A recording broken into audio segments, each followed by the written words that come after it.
Hi everybody, and welcome back to the 3X Fire Garage. This week's just kind of an update video. I haven't made a video in a little while, so I just figured I'd give you guys a little heads up on what's happening with the build. It's been kind of a busy few weeks, so we'll get into it.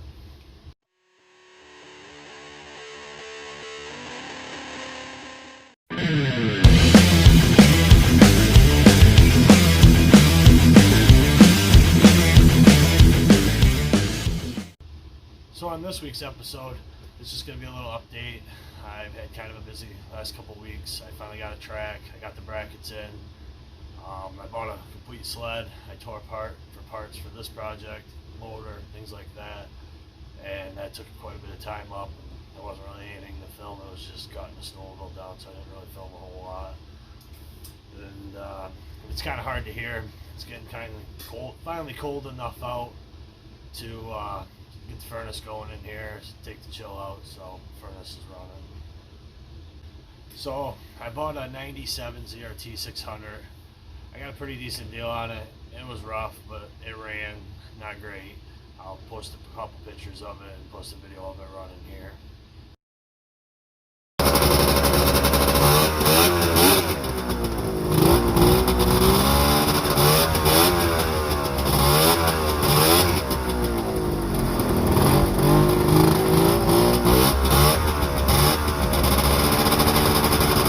So after I got it home and looked it over a little closer, it was pretty rough. The sled had caught on fire at some point. It threw a track through the tunnel, and he never had enough coolant in it. Claims they did bleed coolant in it. I'm assuming it took the cooler out, and he scabbed a new cooler in, but I don't think he ever rode it after that. So I got it home, and the clutch was tore apart because apparently he said it needed a clutch kit, even though it engaged at 5,000 RPMs.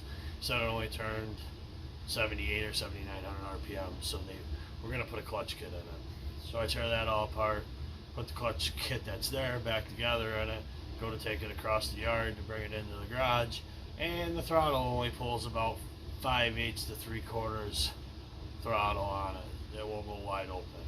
It's like, wow, I wonder what your problem is. So I pulled it in here. Apparently it was bound up somewhere in the throttle thumb assembly, and I monkeyed with a little bit, unhooked it, throttles go wide open. But as far as the motor goes, I'm sure it's tired. It'll be good enough to get this thing rolling, just to see if it's a project I want to continue working on or do something different. But it's got like 4,600 miles on it, something along the lines of that. It puked oil all over everywhere. It leaked oil all over everywhere. Like I said, the wiring harness is crispy in spots. It caught fire. It's rough, but it'll work for what I need. As far as the mountain cat and mutt back here, I haven't done a whole lot of work on it lately. Just been busy trying to get parts gathered up that I need for it. I'm getting pretty close to having everything I need for it. But I started fitting the body up. The body's pretty close. I got to build a couple brackets to hold the back where the bumper goes on, but I think I pretty much got it all figured out how I'm going to have the body mounted. Here's the track I ended up getting for it. It's rough. It's got quite a few torn lugs, but for what I paid for it to get it here, it's going to work. I wasn't going to use it, but I think this season I'm going to just use it for now because I don't think I'm going to get a lot of miles on this sled anyway, so I think it'll be good enough to get me through this season. As far as the drop brackets, I have started taking the rivets out of the old brackets for the rear suspension and trying to figure out how I'm going to mount these up, make them work. I don't know, that's going to be kind of a pain, I think, but I have to figure out what I'm going to do for running boards on it. I think I've come to the point where I'm just going to build a set of tube running boards, but I got to get those laid out here so I can figure out how I'm going to mount these brackets, the tube running boards. As far as the body goes, I have to take and build a couple brackets to make these old bumper mounts from the old chassis fit down in here. I think I got it figured out. That's pretty much the last thing I got to do to pull the bumper in, get that mounted. As far as fitment wise, kind of fits, I guess. It's not real happy up around the shock towers. I think I'm just going to end up building a set of filler panels just to go from like here up and around. I don't know how else I'm going to do it. The plastic just doesn't quite fit this tower very well. But surprisingly, the bottom mounts they're along that bottom, them all line up, so at least I had a good starting point. And I gotta get them back off and power washed and cleaned, but I figured I'd start getting them mocked up and cut up before I worried about all that. Had to do a little bit of notching in here. I still gotta do some final sanding, kind of clean up the cuts, but just right now I was just kind of roughing it. I got the tank assembly kind of mounted in there. That'll show you how much extension I put on it. I've done a little bit of mock up with the skid and the track now that I got it here.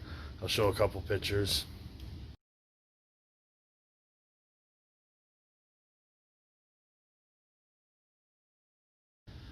And that's kind of what I figure I'm going to do. It's going to be a little short as far as the tunnel extension goes, but I didn't want it to hang out the back farther than the track did.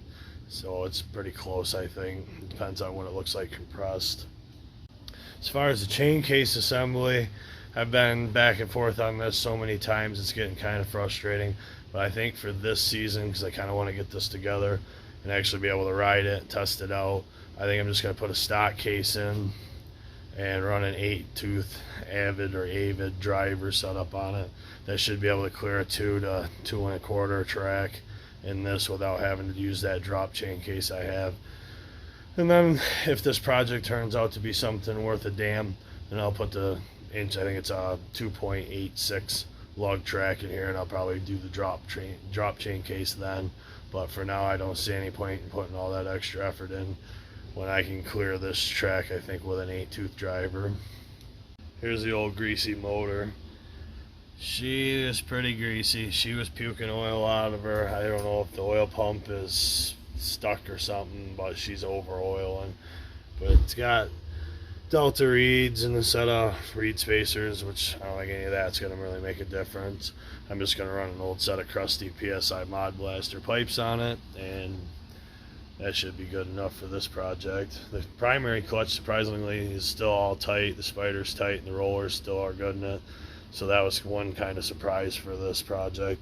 But yeah, the bumper and belly pan, that all come off that sled that I parted out along with the tanks. Cool thing about that sled was it had the purple, I don't know what they call it, hole shot skid plate. I got it pretty much cut to fit. I gotta slide it over a little bit, but it'll fit on the pan there. The only thing is I gotta get a lower A-arm. I was using this old piece here to see if it'll clear how much I gotta take. I'll obviously get a lower arm, but how much I gotta take out of there to clear it. But I think it's gonna look pretty cool with that old purple pan on it. Now I gotta find some purple bumper trim. So if anybody has a lead on that, let me know or help me out with that. I'm looking for the purple ribbed or the purple single stripe. It had the 3-rib green bumper, but it doesn't look very good on this.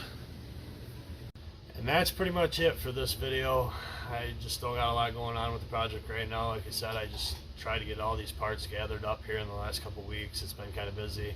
I went and bought some of a small Arctiva memorabilia collection today, so I didn't really have time to work on anything anyways. But I do have some big news coming up, and probably the next video I'll announce what's going on with that. And I don't know, it's kind of exciting for me at least. As far as this build, I'm not sure which I'm going to do next. I'm thinking I'm going to put the chain case in. I still got to get them bushings machined up for the rear suspension, front A-arm or front arm there. And then I can kind of start mocking everything up, I think. But for now, that's where we're at. But I appreciate all your guys' likes. And remember, subscribe to the channel. That surely helps out, gets this channel rolling a little bit. That'd be pretty cool. But I appreciate all your guys' support so far, and it is what it is. But